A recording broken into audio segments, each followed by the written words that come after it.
a body dedicated to defending students' rights, accused of fostering a culture of sexual predation. 16 women have told the Libération newspaper that they were the victims of everything from sexual intimidation to rape by senior figures at one of France's largest student unions. For one former member of UNEF, sexual harassment was nothing less than the leadership's way of operating. Young union members were particularly vulnerable to this sort of intimidation. They were confronted with people in senior positions in an organization where there was a strong sense of hierarchy.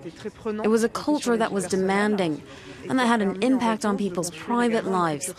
That's what allowed a culture of sexism to flourish at the heart of the organization. Female members' sex lives were closely monitored and sexual violence was similarly organized. The union's current president insists things have since changed, with the introduction of women-only union meetings encouraging possible victims to speak freely. Nonetheless, she admits that a culture of sexism did lead to sexual crimes going unpunished.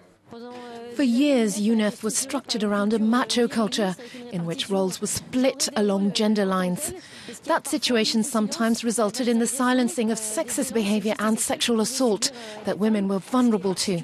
That's something that must be condemned in the strongest terms, and that's what I'm doing today. Through all of this, we must ensure that we don't forget the individual abusers who benefited from this system and carried out the acts described in the Libération newspaper.